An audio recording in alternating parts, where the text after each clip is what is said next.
Hello, it's me, Chelsea, again for another very informational felting tutorial.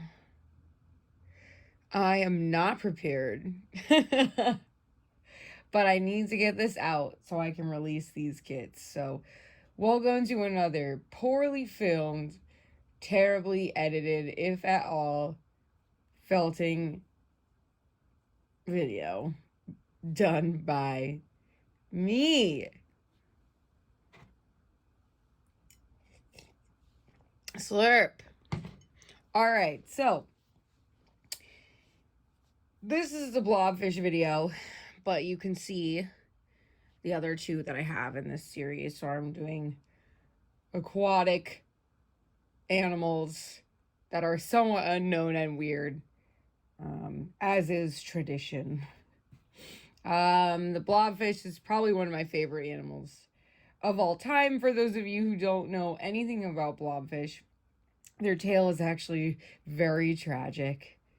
It starts with a fish that looks not like this at all. Regular deep sea fish, pretty creepy, gray colored. I don't know, you can look up a picture. And what happens is they get caught in deep sea fishing nets, and as they're pulled up, the pressure liquefies their bodies and they take the shape of this magnificent creature. Ruby red lips, snot drooling from the corners of their mouths, and they look like a man. And if that wasn't sad enough, we look at them and laugh and print them on socks, which I own. So, hopefully I can do this blob justice for you guys and that you enjoy the video and the information in it. The blobfish is my easiest kit. And we're going to go over the materials now. And I love to prattle on, so I'm going to try and not do that. Prattle on, Chelsea, when no one is talking to you. Disturbing how easy that is for me to do.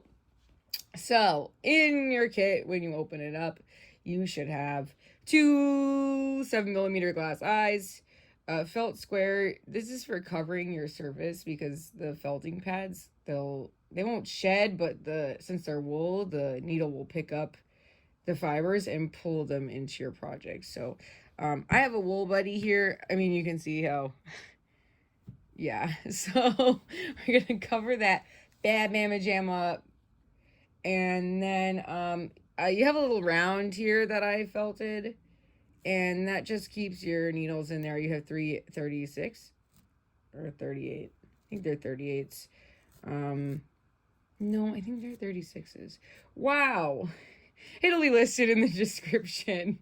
This is a beginner project, so you don't really need to get into the nitty-gritty of felting needle sizes or types. But these are triangle needles. They're your basic sort of middle of the road size needle, and they work for anything. So there's that. This I would encourage you to keep, just because when you squeeze it, this is how firm I want you to felt.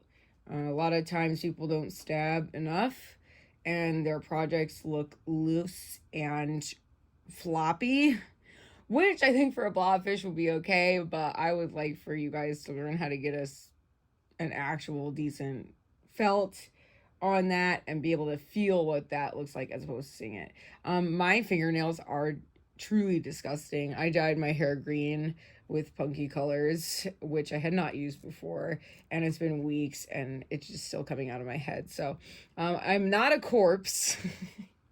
My hands are just tinted green because of that. So, you know, I can't have the fake nails. I have tried, but I just can't.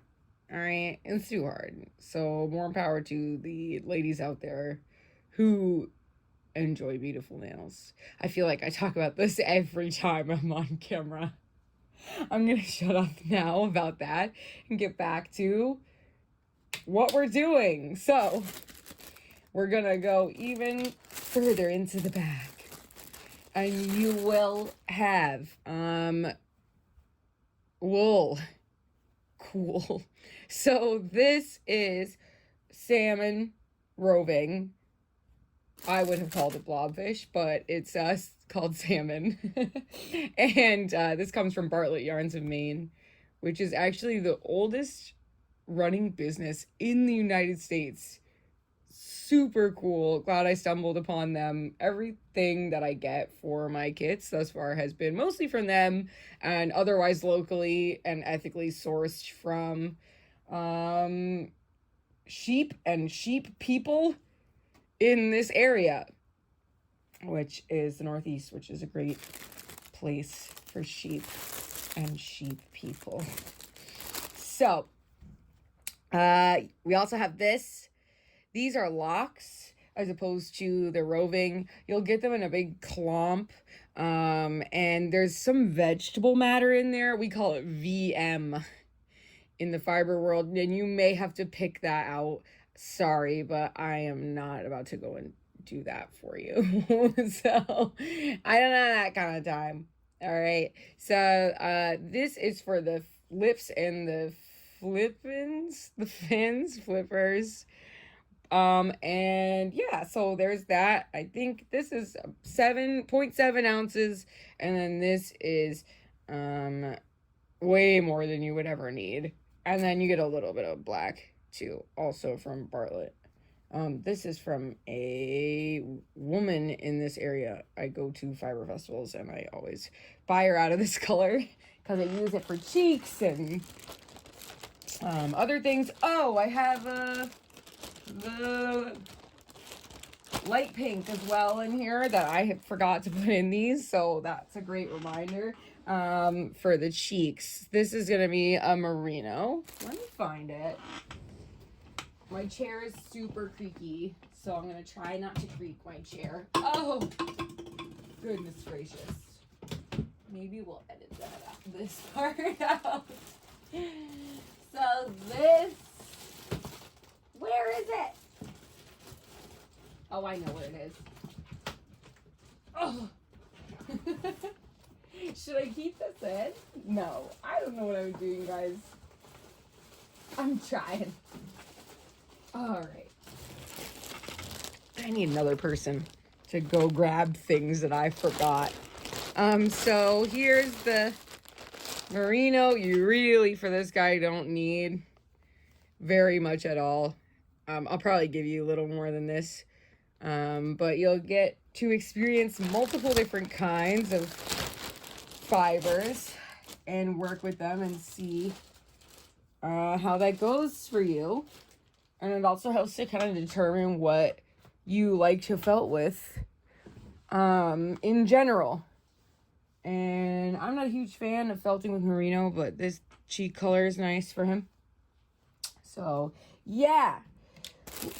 2 more things should be in here other than wool and needles and felt and glass eyes. You'll also get a felting pad that I made. Inside, this is all wool. Inside, it's just recycled materials from my projects. I have so much scrap wool from things that I mess up, or every time I'm like pulling fiber off and just throwing it to the side, and then it gets all mixed together. I don't know what I'm doing with it. And I'll shove that in there, and then I hand sew these. Well, I machine sew them by hand together. And yeah. So this is a pre-felt that I get from Serafina Fiber Art, and she is fantastic. Also, last but not least, you'll get a tongue depressor for your tongue depression, just in case you know. It's so you can wrap the wool around something in order to make your felting journey easier, and we'll go over that more. If you don't have any of these things, please reach out to me, Keiki, Kekii, crafts@gmail.com. And I will send you whatever. All right? Cool work. Let's start because already has been catastrophic. So you're gonna take your felting pad, you're gonna lay your craft felt on it, get out one needle, and get out your tongue depressor, and get your salmon roving, and you're just gonna unroll it, and you'll see it's in this log. Roving is a log. And this video is more beginner style, so I'll make chapters you can skip through. Hopefully right when I post it, but we shall see.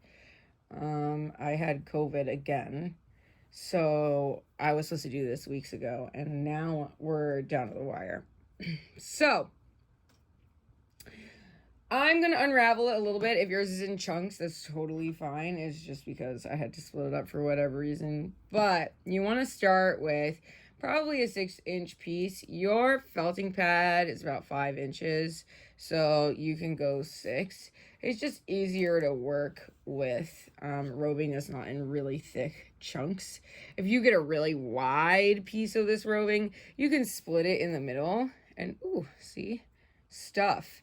And how you would do that is in the center, going vertically and horizontally, you want to make a little hole and then pull it apart, and then you'll have thinner pieces. But this was all right to start with because we have to build up the body, which we need a lot of fiber for. If you are running out of fiber, you use way too much. Okay, so just be aware of that when you're working with your fiber. If you're nowhere close to well felted enough, yeah, you need to chill. All right, so I am gonna take my first 6-inch piece. What I'm gonna do is I'm going to start to wrap it around the tongue depressor.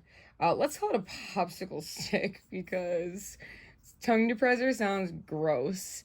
So we're gonna take the popsicle stick, and I'm right-handed. If you're left-handed, you may want to do the reverse of this or whatever. So just do what feels comfortable. But whether you're right or left-handed, you want to wrap away from you. So away like so. Away like so. Now it can become very easy for you to pull this type of roving or fiber apart. This is some kind of blend of many sheep, but it's great for felting, and it's really sort of coarse and easy to pull apart. So this means that the staple of this fiber is short. The staple is basically when you pull it apart, how long is that? This is about 1 inch, which means a short staple, and it comes right apart kind of no matter where you pull it from.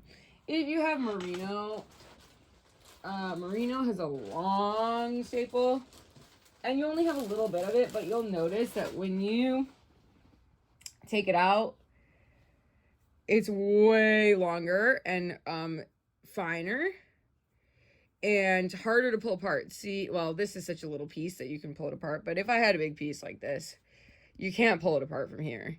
You have to separate your hands fully and then pull. Oh my God, I want to spill my coffee, right? And then look how long that was. Look at the staple of this fiber. It's like 3 inches. All right, so that's just some terminology that I use a lot. And when you pull fiber apart without letting it break, it's called drafting. So when I say drafting, I'm pulling fiber from either end and making it so that it doesn't come apart but stretches out. So see, my 6-inch piece has now become 12 inches. If you pull too much, you're not drafting anymore, you're separating. All right, and it will happen that that may happen, and that's okay, because this project, it's not really, you don't have to get too technical with him. He's a blob. All right, so I'm ready to wrap. I'm going to take my tongue stick, and I'm going to put it in my hand. I'm going to wrap around, and wrapping around without pulling. And I did draft this out a little bit beforehand, so you want to do that just so you get an even amount all the way down. So I'm wrapping from, I don't know, near the back. My popsicle stick, I have enough room to hold it. And then when I get to the end, I'm going to go back the other way. Right? So you kind of figure eight up here, and this sort of latches the wool in place. And it's tight. It's not loose. You want to pull so hard that you separate the fiber from what it is that you're doing, but you also don't want to have it be too loose, because then what's the point of wrapping it around this? Right? We need some kind of foundation for our piece. So this wool is so coarse, you can see that it kind of already felts together. You don't really have to do much, but you want to wrap until it completely tapers off. Like, it'll get really thin and then it'll completely taper off. Yeah, so here's my first wrap, and you could poke it now. If you do poke it, you're gonna want to poke on either side so you don't, of the popsicle sticks, you don't break your needle, because you only have 3. And it is fairly easy to break your needle, especially when something hard is inside the piece, if you don't know how hard you have to poke. So something that I see a lot of times with novice felters is that they're jamming the needle in like so far and so hard, and one, you're gonna stab your fingers and it's gonna hurt and you're gonna break your needle, and you don't want to move it like this while you're stabbing it into something. The tip will break right off. If you look really closely at my green hands of Shrek, no, at my felting needle, the barbs are only at the top, and you can see 3 rows of them or so staggered. I think there's 6 actually. All right, and that's how far you need to poke down. You don't have to go any further than that, because what are you doing down here? What are you even doing? Nothing. So you just have to poke a little bit, and then the direction that you poke determines the shape that the wool is gonna take. Right now we don't have any shape. We're just trying to get it on there, so you shouldn't have to poke too much, if at all. I would not have even poked that at all. All right, so I'm gonna take another piece. Let's go a little longer because he needs more. So let's pull about 12. And then this piece is pretty thick, so I might split it into 2 from the center again. And then put that to the side. And then I'm going to wrap the same way.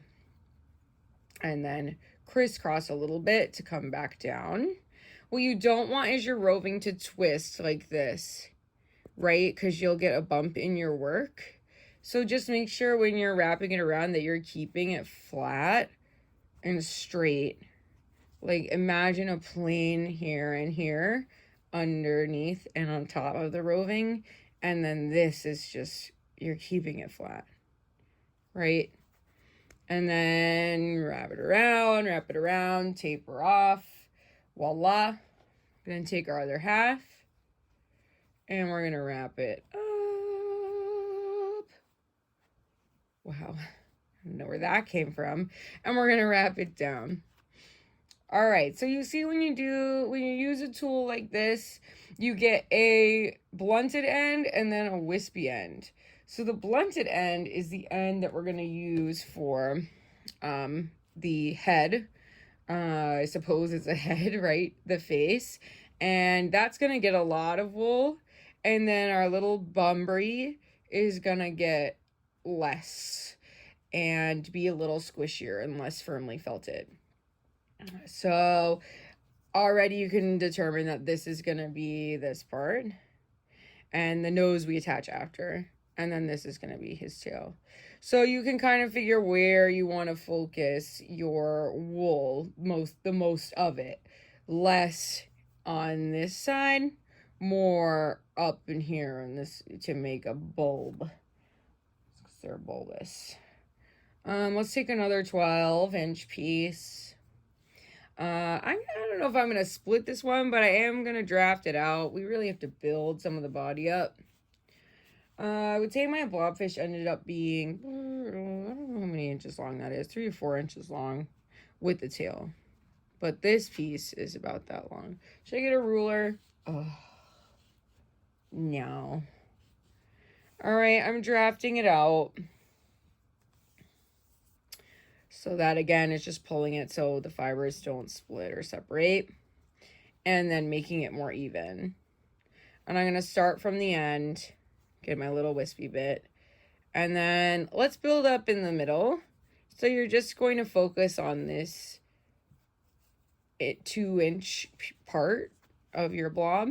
And at this point, you may want to stab it a little. So when you hit the popsicle stick, stop stabbing. Right? You don't have to stab so hard. It's a great way to get, when I get mad at a project, though, sometimes I will really stab it and I'll break my needle off inside of it. That has definitely happened before. All right, let's keep going. Another 12. You can either split it or draft it, depending on the thickness.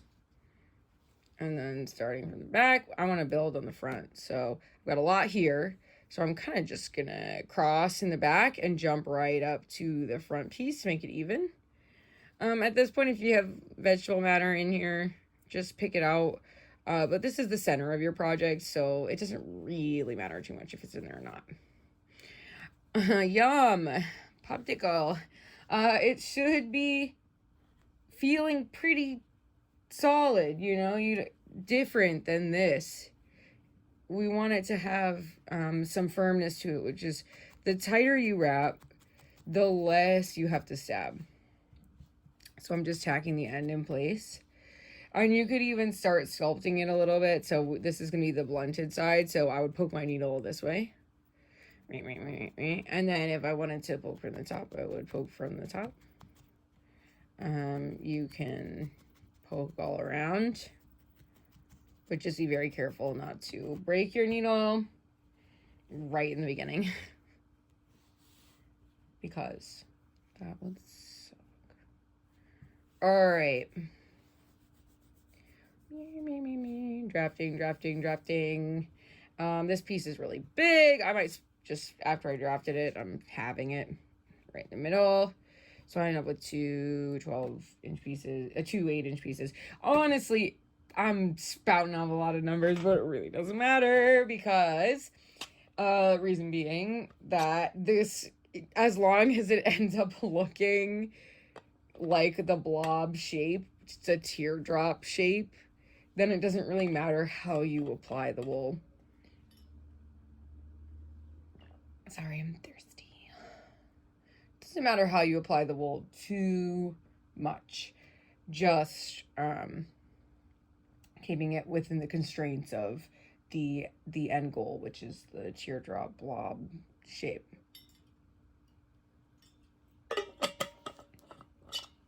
All right. Continuing on, I'm taking another piece.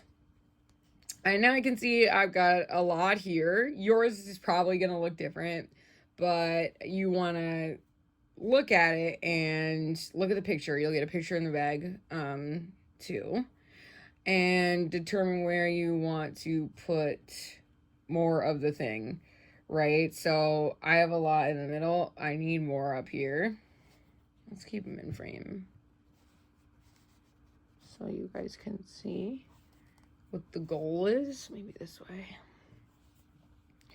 All right, and we're pulling. If you pull too hard and some of it pops off, that's fine. Just felt it in where it broke. And sometimes the wool is just gonna do what it wants. So I initially thought this was gonna be the way that I was gonna go, but now that I have done that, I'm turning it over and saying that maybe it would be more make more sense for it to go the other way. So you'll go through these iterations and changes of change with the wool, kind of deciding where it's gonna be, how it's gonna look, and which way you're gonna hold it, where the front is, where the back is. That the wool kind of will determine that, as well as your sculpting. All right, so I've got my other piece. Still wrapping fairly tightly and then tacking into place. And maybe doing a little bit of felting. Very gentle felting. This is, I got from Serafina Fiber Art as well. It's a needle holder. It holds 5 needles. You can get a clover pen tool. You can get other thing. Oh, here's one that holds multiple. This only holds 1. But I've noticed that my hands are getting arthritic. So I need things with handles. And it's sad. All right. Now we've got a little popsicle. This is how much I have left. So I would say this is about 1/3 or less of what I had. And then I have some scrap. At this point, I want to make sure I have enough for the nose. So let's set this chicken drumstick aside and make the nose, and then we can use the rest to build up the body more. So I am going to pull off a 4-inch piece, and you can use the tongue depressor popsicle pick to make the shape this end if you would like. And I'm just kind of scooting this down for now, and I'm going to wrap just the very end of this round and around and around until you kind of have the perfect size for the nose shape. And you want to taper it off, and it'll hold a shape, and you can just pull it right off the end. Boop. All right, and now I'm going to felt. I'm going to look where it's loose. This is our fringy end and this is our blunted end. But if it's loose up here, I'm going to sort of tack those fibers down first. But we kind of want to train our nose to be a little flat. So stabbing down from the top. And then stabbing in from the side. And being mindful of our dainty little fingers. And then you flip it over. And sometimes your work's going to get stuck in the felting pad. So if you're ever doing something flat, we'll do this more with the flippers. You want to pick it up and move it around, roll it around the pad to keep that from happening too much. I wonder how loud my voice is on this. So you can kind of see I'm stabbing all around. You get pretty close to your fingers, and you probably will stab yourself. At some point, I stab myself every time I felt at least once. And it hurts. It hurts real bad. So, watching TV, probably not the best thing to do in the beginning while you're doing this. But whatever, I don't play by the rules. I actually am a very, law-abiding rule type of person. Despite my appearance. I try and fool people into thinking that I'm cool, but I'm actually very lame. So, you can see I have this fringy end, and we want to keep this because that's how you attach it to your other piece and how it blends really nicely so you don't get a harsh line. And then I'm keeping one side a little flatter, and how you would do that is you kind of use the surface to create that flat side and then poke at the base of the shape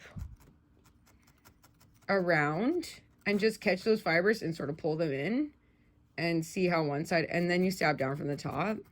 And as you push the wool into the mat, that side's going to stay flatter.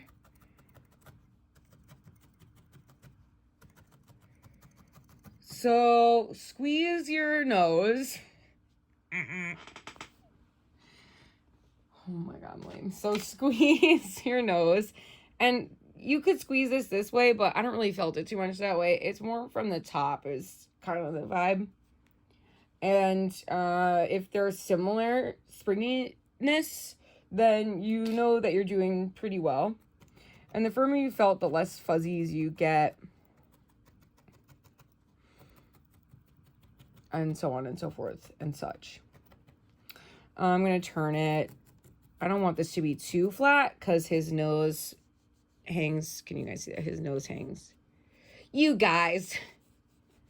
Over his upper lip. So that part can be a little bit roundish, flattish. Really helpful descriptors. So my snoot is looking pretty good. I would say it's about an inch of felted material and then an inch of floof in the back. Probably don't need that much floof. You can also use some of this like glue. So I have extra material over here that I will save just so if I need more for blending, I can use that. Maybe take a little extra tuft just to be safe. And now I have this remaining. If you have this much fiber remaining, then you are doing a good job. If you have less or more is good because you can just add more to this. And I gave you extra, so if you have very little left, then you may have no, you're probably fine. Because we don't need it for anything else. That's why we did the nose first, Chelsea. God. All right, so the amount of fiber you have left is basically irrelevant as long as your nose is about the size of nickel or quarter, between nickel and quarter. Okay, so take the rest, and I would split this just so you have more control over where you're laying it. Look at your piece and see where he needs more.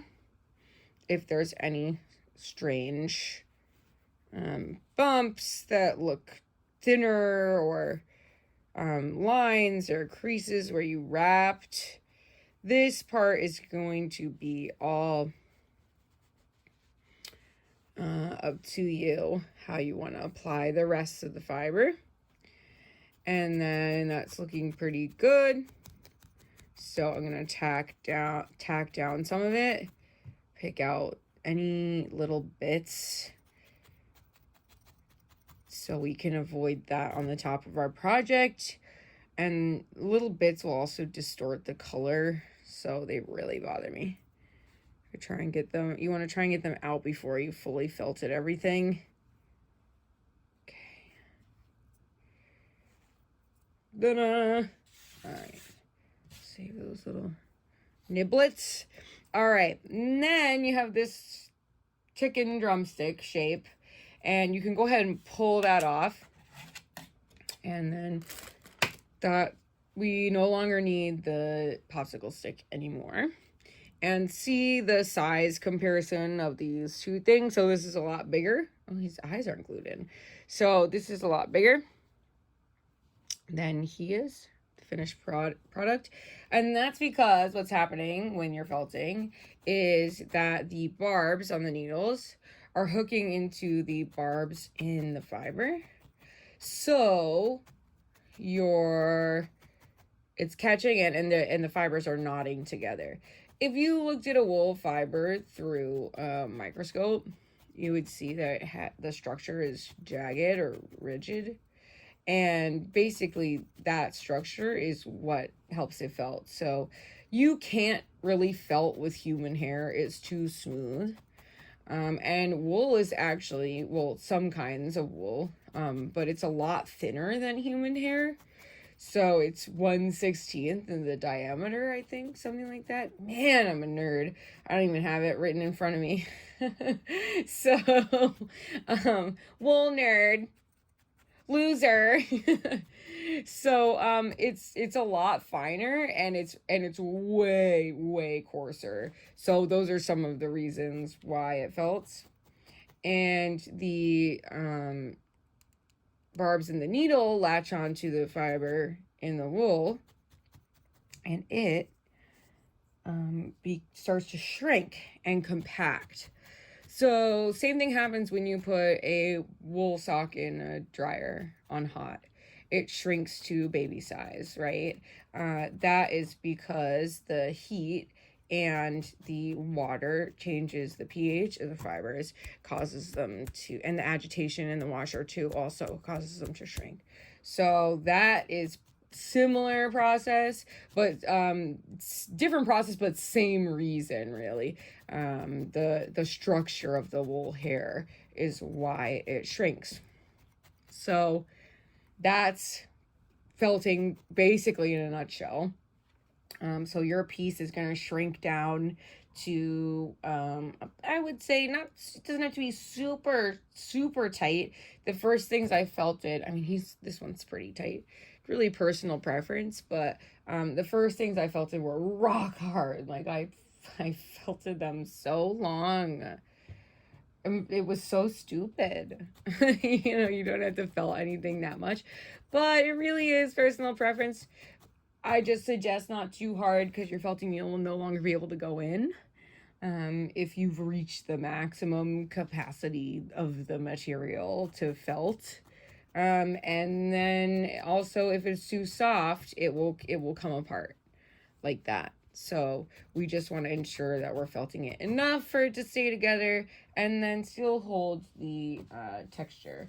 I have here, my elephant.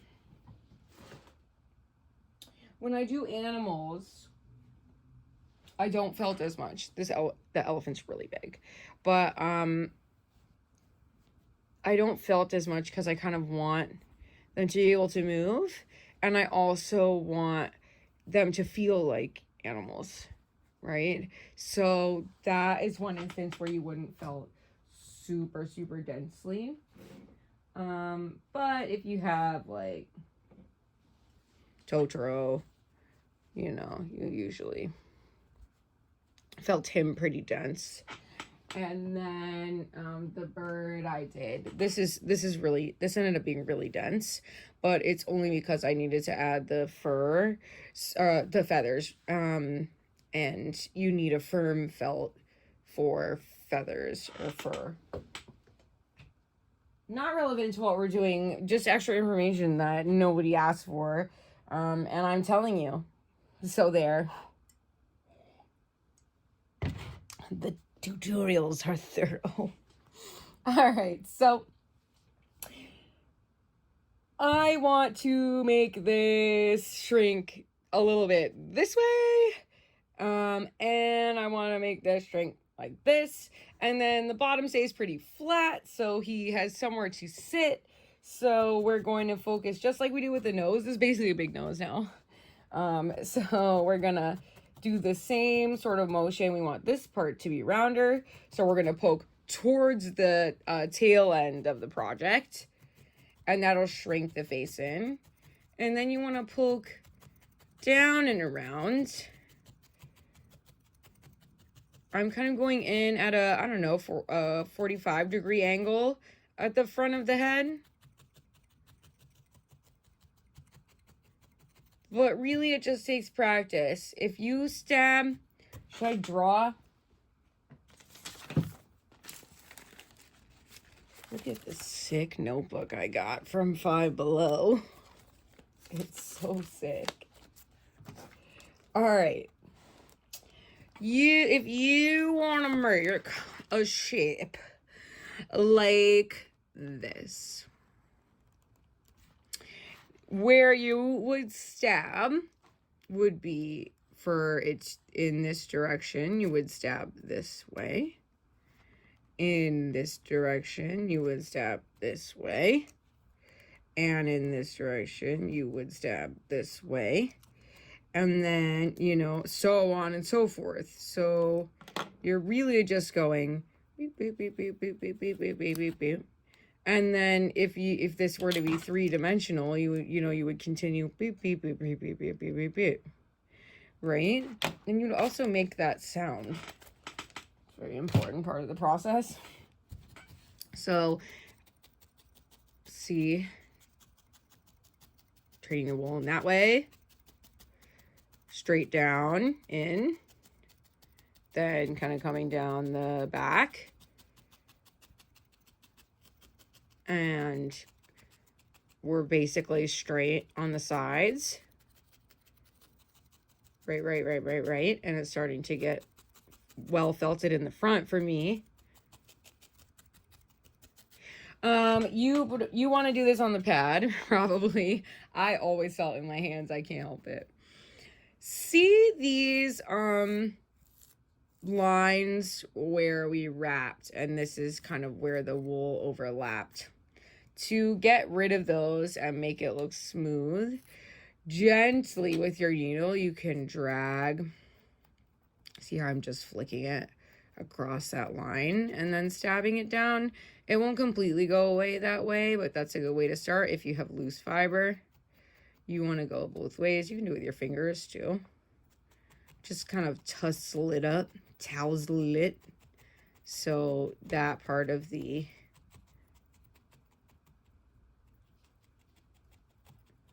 line has been effectively masked. And you can also take your needle and felt across, basically flush with the side of the project in one way, and then turning the project the other way and going back that way. Another way to hide weird wrinkles is to take that bit of floof that we saved for blending and blend them together. So I would take literally a tuft so small. It's really easy to take too much wool and really hard to take too little or just enough. And then wherever you see something that you don't like, put on a little Band-Aid. And then gently felt that down in. You can also mask your holes this way, so when you poke, you get a hole. If you felt in at an angle, 15 degrees, you can mask some of those poke marks. Hey. All right. Now I've got a decent shape. This is getting too flat for me, and it's not really felted very much. So I'm going to go back in. I'm going to round out the face a little bit by poking at a 45 into that area. And then remembering my sophisticated diagram that you saw. So sophisticated. And then I'm going to turn it around. And now this part you can start poking in as well. I do not want all of this here. So I want to leave a little bit of it so the tail can attach easier. But I'm going to poke this all in to sort of make the lump of the back. And then not super felt the little bumbry where the tail's going to go. But everywhere else you can focus on.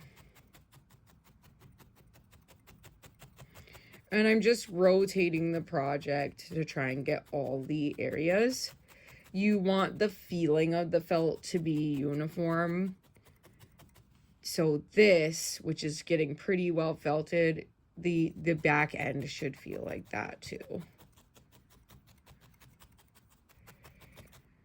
Again, if you're getting any rumples or wrinkles, we'll use that little bit of that extra puff. And add that to wherever you need. I don't cut the felt very often. You can, but it blunts the fibers and they're hard to felt with. So I don't recommend cutting. And it's those wispy bits that blend the project seamlessly together.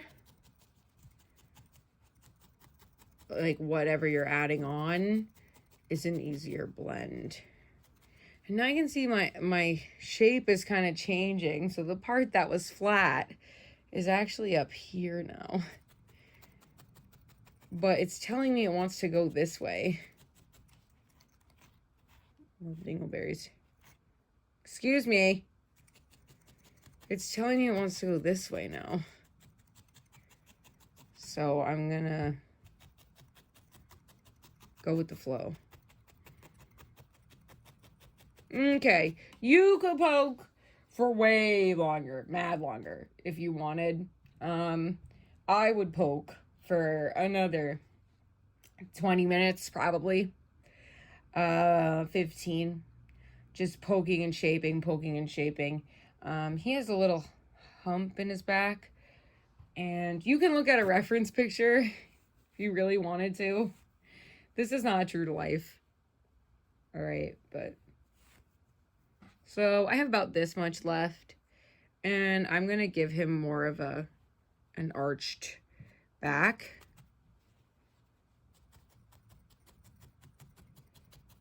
I'm not going to have you guys watch me stab for eternity, because that is eternity. Eternity is eternal, right? So we should cease and desist.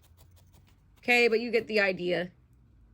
You can cut off parts, but usually you want to add more as opposed to taking away, because it's easier and you can cover up anything else that way.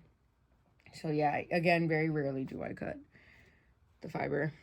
All right, I'm liking this shape. I'm not gonna stab away for too long. Let's attach the nose. I do recommend you felt this more, about another 20 minutes, until you're satisfied with the feeling. It feels like this, and it looks together, well together, and not loose like this. Did you guys see it together? Yeah, okay. So I am going to add the snoot where I place it, basically right at the top front where it starts to curve. But you could put your nose up here. You could put your nose down there. Ew. But I'm going to put it right at the top where it starts to curve. And then I'm just going to stab. I'll use my single needle for this. Double needles are good until you want control over what you're doing. Then the single needle is better. Double needle's more for speed. You want to make sure your nose is centered. And you also want to make sure that, I mean, it's in the spot that you want it, right? You see we have some spots here where you can visibly see that it's not blended. Again, that's where this little bit comes in handy.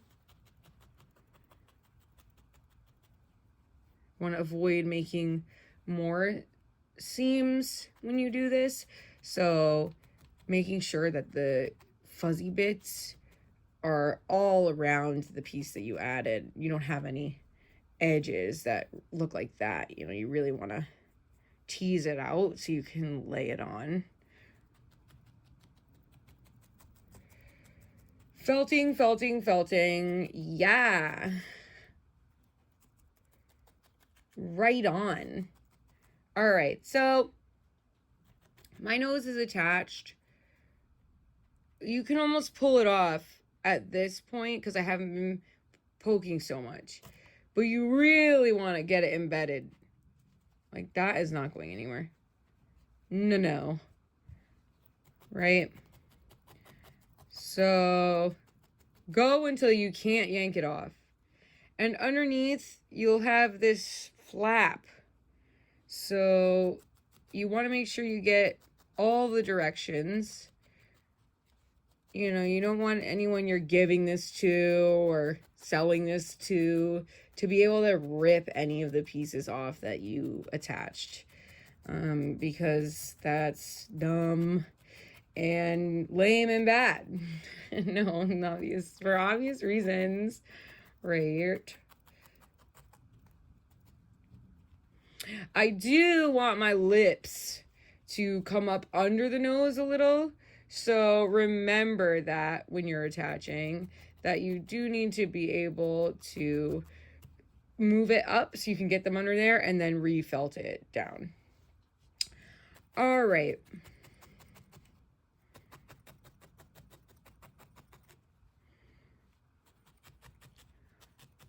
I could probably felt this up more off camera. So I am going to do that. All right, so I've got a fairly well felted thing. I think on the surface of this project, I used my gun, my felting gun, and that makes it really smooth. Another thing you could try if you want it super smooth, well, one, just keep poking, and then also poke at an angle. But you can also try wet felting the surface, a little hot water and soap, and just rubbing the project down while you don't have any of the other pieces attached, and really rubbing it with warm water and soap, and then rinsing it out and letting it dry. It will take a while to dry, but if you stick it in front of a fan or in the sun, and then you'll have some wispy bits, but you can cut or shave them off. You can, I bonked the camera. You can cut pieces, you can cut it now. I use little tiny scissors and I'll just and get a little haircut, snippy snip, and it'll be all good and fine and dandy. And yeah, those are a few ways you can smooth it, but keep poking first and see how that works out for you. All right, so I have my my blump, and gross, and I'm gonna go in and start adding the facial features. You want to look at your project from every angle too, just to make sure he's looking nice. I think I want to put more to the nose, and this is the last of my wool that I have. So I want to make my nose more pronounced. This is just personally what I feel like doing, but you should use up all of your wool for this project and just make sure that you have everything where it's supposed to be and looking cute, because he is cute. All right, that looks better. So, oh, pardon moi. So we're going to add some lips. So, where did all my lips go?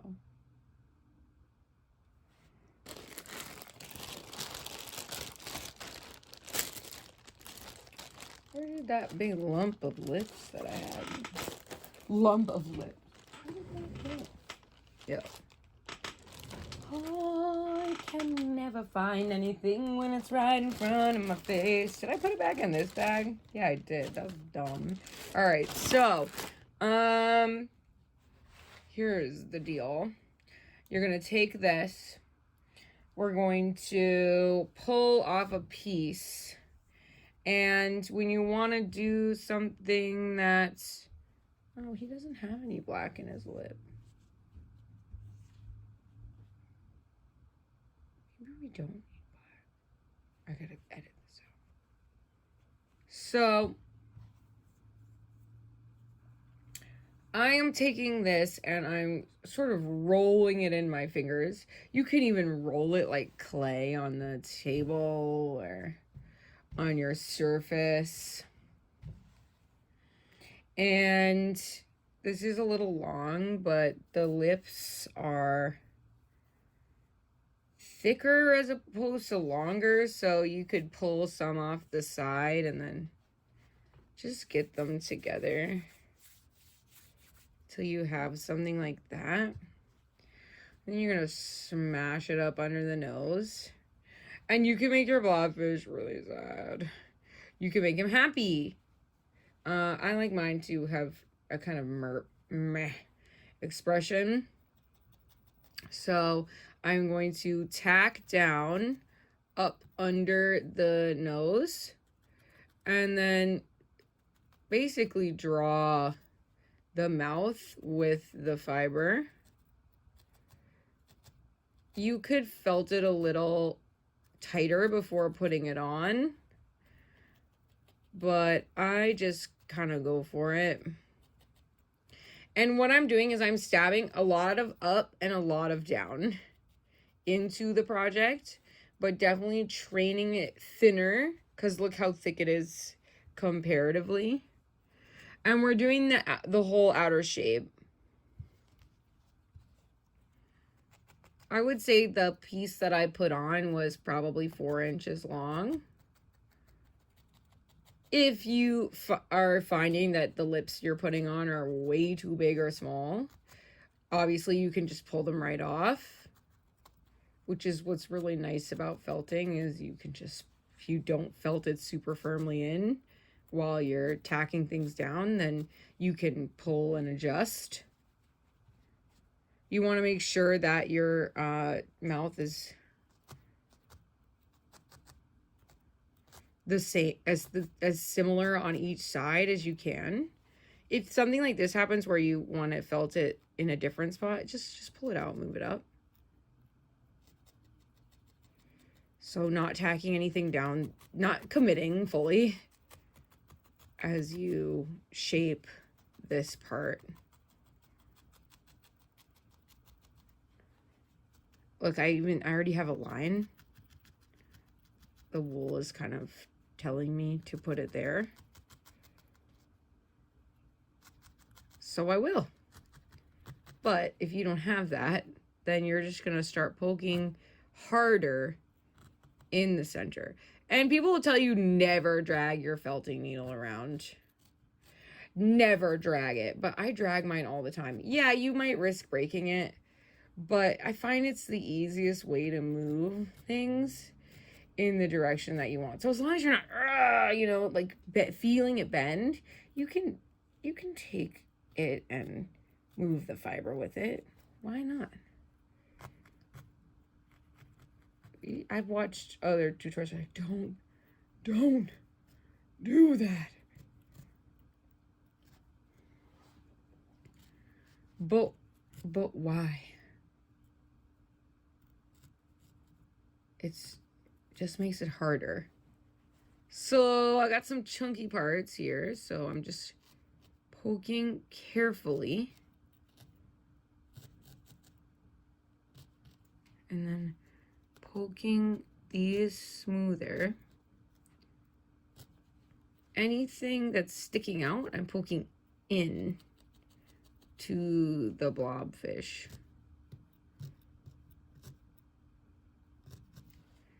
And then this needs some work.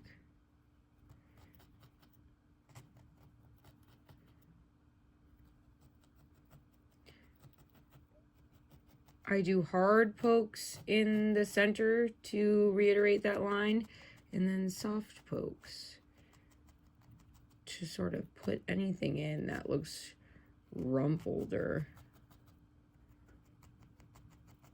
strange.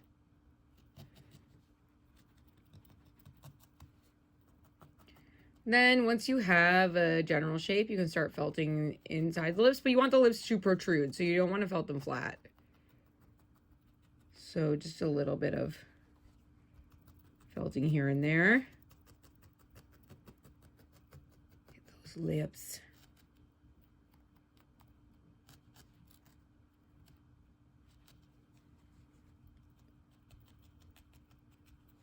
All right, so I would do that a little more.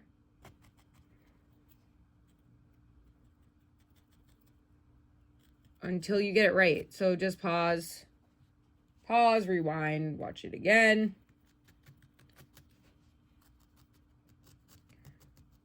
And don't feel like you have to go as fast as me, because it's just not going to happen. I've been felting for 7 years, so every day. So unless you've been felting for 7 years every day, it's going to take you a bit longer. And you'll find that felting can be very tedious. Most people find. Or you'll be one of those ones that is like, this is so fun and so rewarding. And it's okay if you're not that person. What's important is that you tried. So you could poke away, poke away. What you want to end up with is something that's nice and smooth like this, with no bubbles really on the edges. See how this is still bubbly? And I got a line here, so I might fix that up. I would say the lips are probably the hardest part. Oh, my blobfish's eye fell out. Cool, Chelsea. Maybe you should glue in the eyeballs. We'll do it when we get there. All right, so I've got some lips. He's looking quite debonair and handsome. And then we need some cheeks. So I'm including a little wisp of merino for the cheeks. And probably that's enough for one. And that's enough for two. And then I'm not sure how it'll come. It's literally going to be this much. Right? So you're just going to have to use your judgment when you separate it. So you got to pull it apart. I would maybe pull even a little more off. And when you do things for the face, you want to do 2 at a time. Just so that it's even. So 2 little poofs. Little poofs. About that size. And you can make them sort of circular. Merino wool is very fine and nice. It's probably the most commercially used and well known. I would say you can eyeball where your eyes are going to go, or you can even set them in on either side of the nose. So that way you know how everything's looking. So a way to do this would be to poke with your needle very deep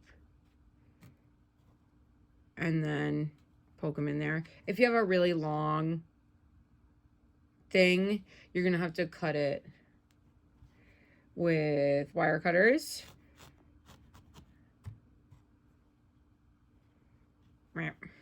Aw. Aw. Oh my, he looks a little happy. He looks happy on one side. He's really cute. You're so cute. Oh my gosh, I'm tapped. All right, so now you're gonna take, I like that. I think he looks adorable. I like where his eyes are. And I'm going to take one of my cheek poofs, and I like to set them right under the eye and a little far back. And you're just going to tack that in place in a circle. And I stab from the middle. It kind of draws everything in. And then you can get the edges. So cute. And then on the other side, it's okay if you're a blob too. This is why this is a great first project. 1, it's easy. I mean, I hope. Easy enough. And 2, what was 2? Oh, it doesn't matter. It doesn't matter if he's lopsided or is a blobfish. They are lopsided. Yeah. Look from the top. So lopsided mine is. So I'm going to pull that off and maybe move the little circle back. And you'll have some extra. If you overfelt it and then you decide you don't like where it is, you can move it back. I didn't provide you guys with this, but eventually if you pursue a felting journey beyond this, you can use a reverse needle to pull some of the fibers out and blend it more better. Do I have one over there? I might. Creaky chair. this in reverse needle. Yeah.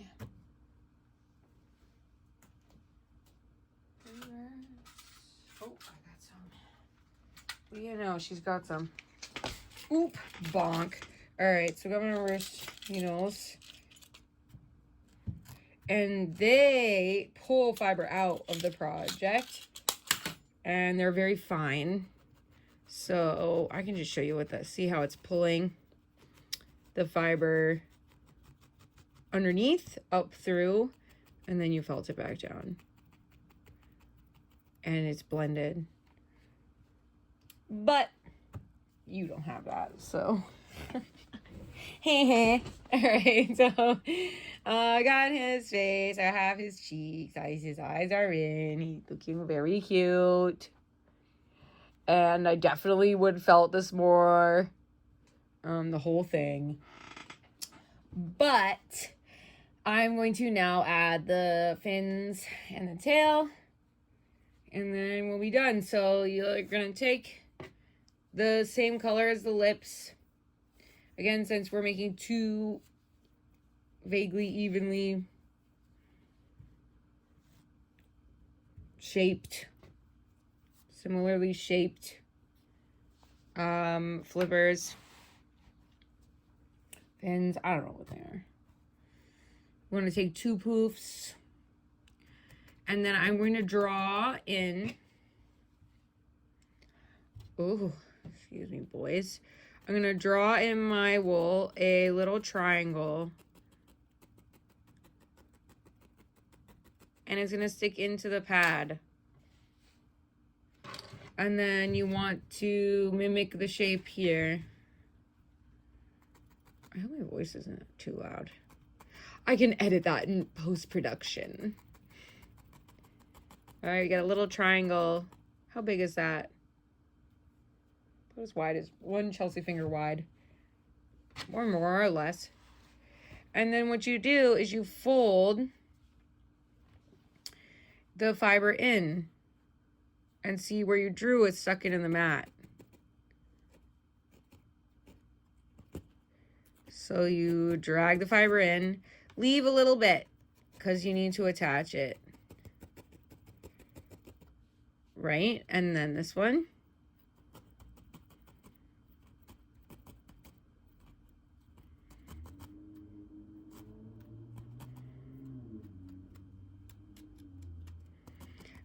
All right, and then once you have a decent shape with a fringy edge, you're gonna pull it up off gently and flip it over. And then you're just gonna start felting the other side. And you can pull some of the edges in.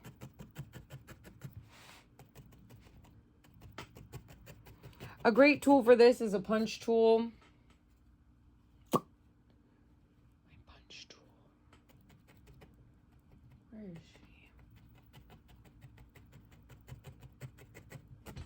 Where is she? Punchalina. Are you out? Ooh. Punch.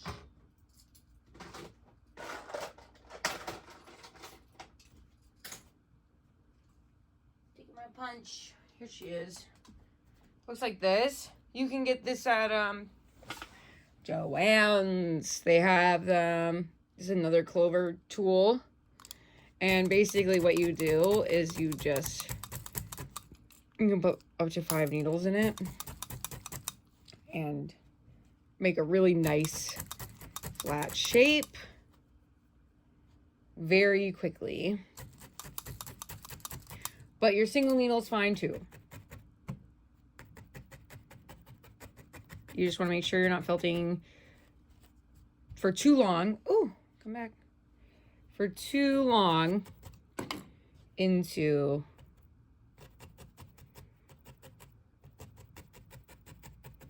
the pad. Otherwise, you won't be able to pull it out. So punch tool is something great that you definitely want to invest in. if you continue needle felting. A little holder and some reverse needles. All right, so I have 2 of these. This part's a little scary. I want to felt the edges in. So you can felt them on the mat the same way that we did the underside of the nose. Just careful your fingers. I do this. And I have something called a grab and stab finger protector from Serafina Fiber Art. And that is very helpful for people who want to do this. But I usually just... I'm like, oh, I'll get it. And then I don't ever want to like move because I get so engrossed. Like I just can't. I know it's right over there, which is exactly what I'm doing now. But I'm like, I just went over there to get that other thing.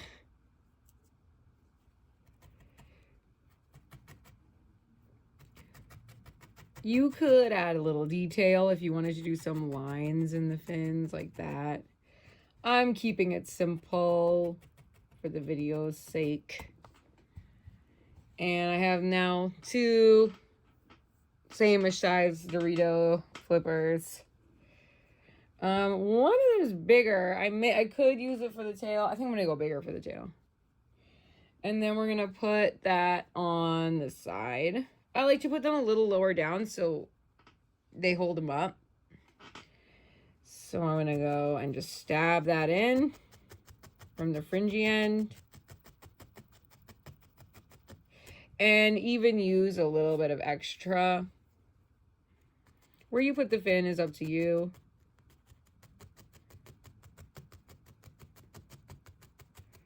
Just so he has some support. This one, his fins are wee and rounder.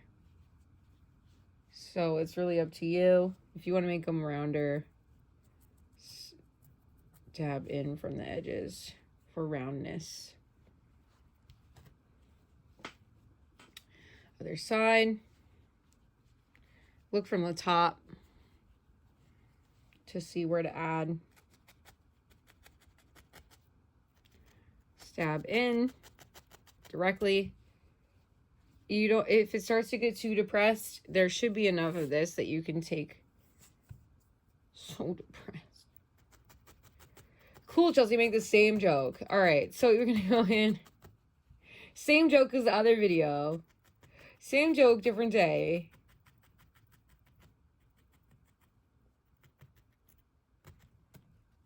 All right. Got a little line there, so I'm just trying to finesse it out.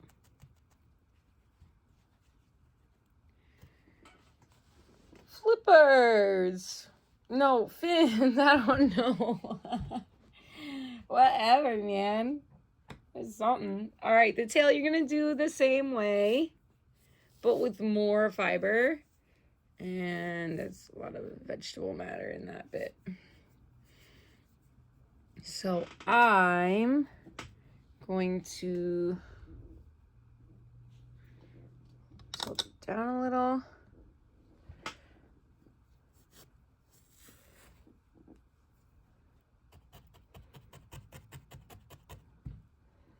I would say just, you know, a general tuft, generally sized. And the tail, I'm going to make a little wider on the top. I'm going to draw this shape. And curved. And then you have your triangle to form the bottom. Fold down, tack in, fold down, tack in, tack, tack, tack, tack, tack, tack, tack, tack, tack. If you had a punch tool or have one in the future, you can punch it. Lift it up.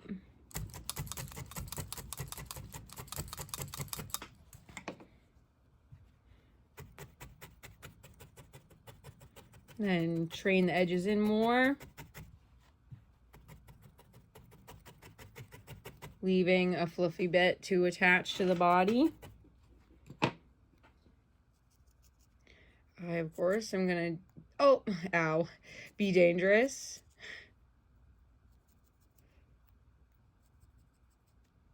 Don't recommend it, but sometimes it's the only way. No pain, no gain. I gotta stick in there.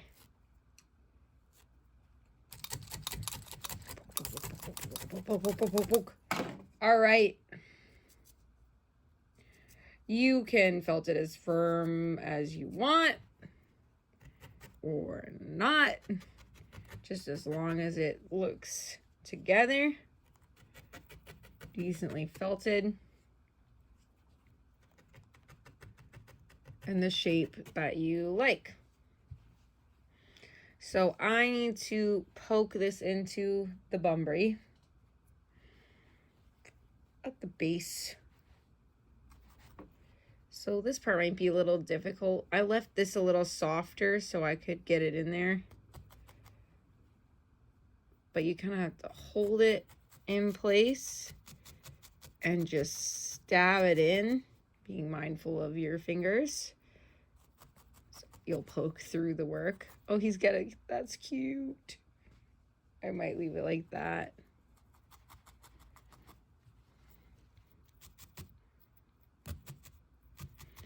Once it's tacked in,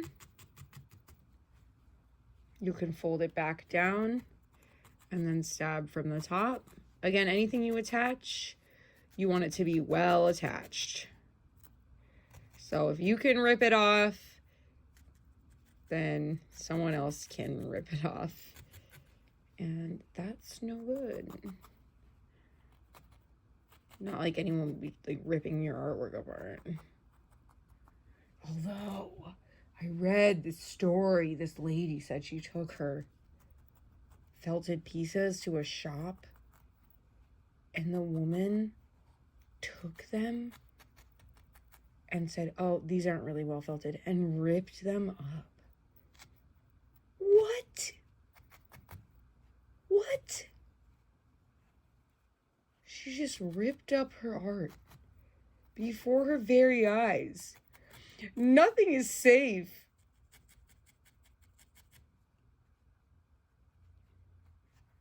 Anyway, stab in the butt. That was just such a horrible story that I read in one of the groups I'm in.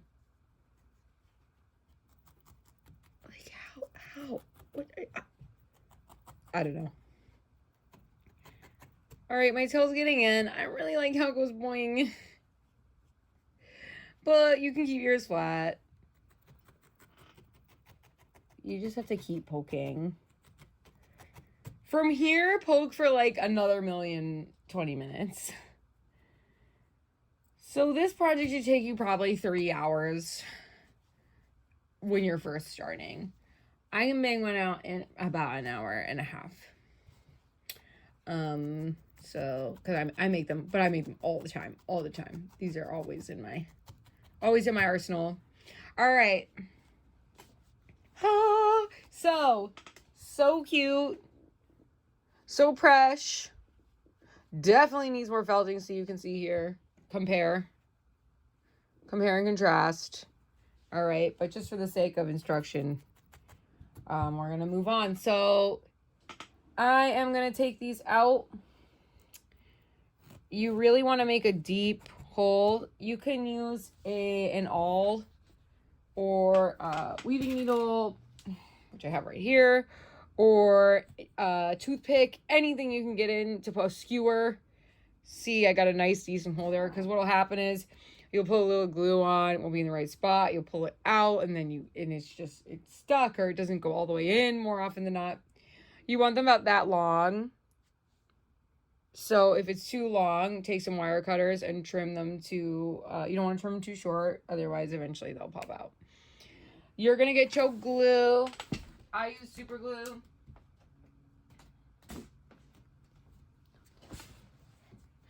And I like this one because it's a gel and you can squeeze. So I'm going to put a little blob on the end there. Blob. pun intended, and just slide it into the hole we made. Same on the other side. I'm not going to do it right now, though, but you guys get the idea, yeah? Then, oh, this one's super cute. So then you are done. But 2 things you can do. So I'm including a little bit of black.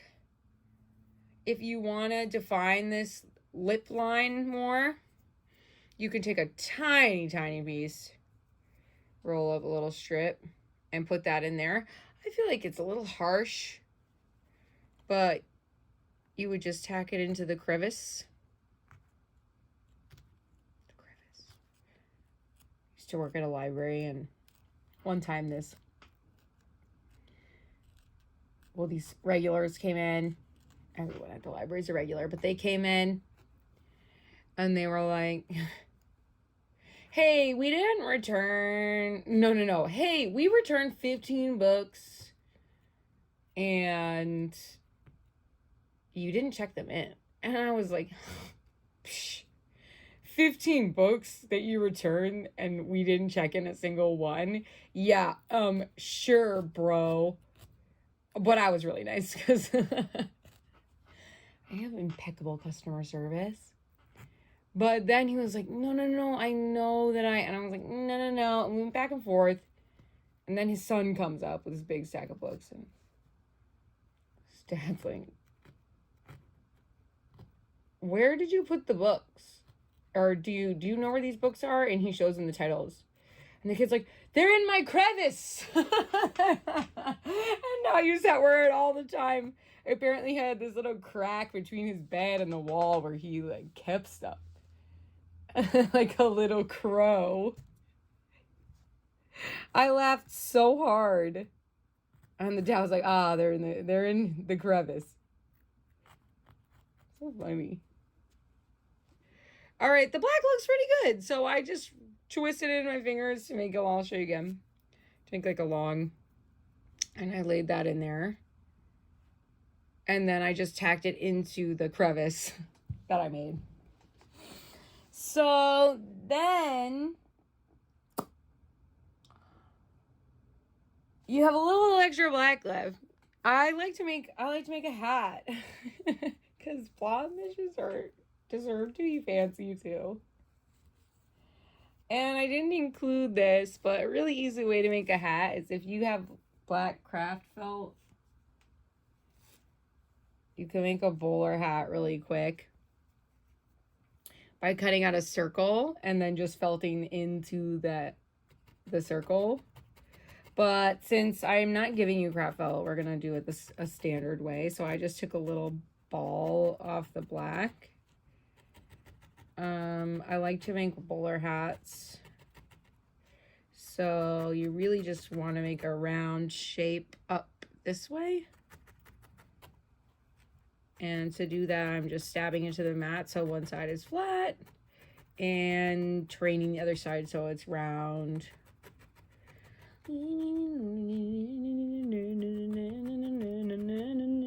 So annoying. Oh my gosh, girl, could you be more irritating? Irritating to all 25 people who are gonna watch this. All 25. Hey, if you're one of the 25, I appreciate you. All right, got a little blob. Like that. Flat on the bottom. Look like a gumdrop. And then if you have a felt circle, you can cut it out. Or you can just do it like this. Take your felt, and it's really hard to see me draw into this, but you're just going to draw a circle and then felt it down a little bit in the middle and then roll in those sides. And then just stab down flat, like we did the rest of the blob. Punch tool is fabulous tool. Love it so much. Once you have a decently flat piece, you want to stab the edges in trying to maintain the circular shape.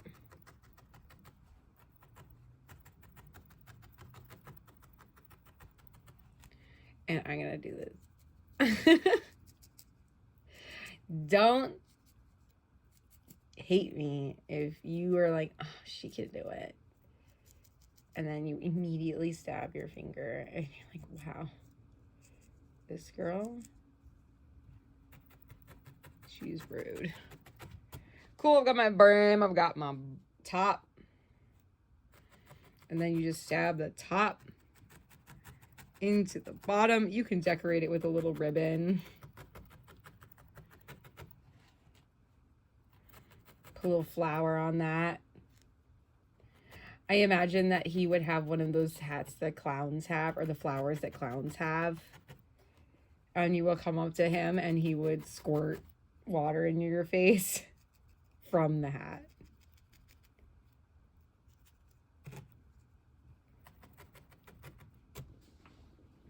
Here it is. There's a little lump in it. So fancy. Let's put it on. Oh! Look. Look. And then, should we get one little? You have a little pink left, probably. Give him a little flower. Doesn't have to have any shape. It's so small. So I just stab those two together and then stab it into the hat. I don't like to put them, I don't like to felt them on their heads.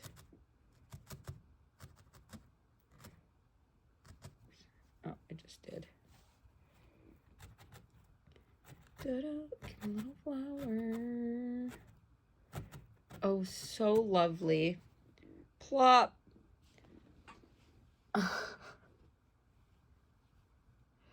And there you have it. Majestic. Beautiful. Immaculate. Godlike. Artisanal. Okay. Thank you guys so much for watching. I hope you enjoyed this tutorial. I'm gonna have another one coming out literally right at the same time as this one. I already have the Adorabilis on my channel, and you can grab a kit on my website, kqcrafts.com, or you can pick one up in person, coming up at the Bright and Bazaar. This is the Apolegma nudibranch. So this is going to be my level 3, sort of more advanced. So we go 1, 2, and 3. Anyway, I hope you enjoyed. I appreciate you for watching and enduring my commentary. And I love you. Bye.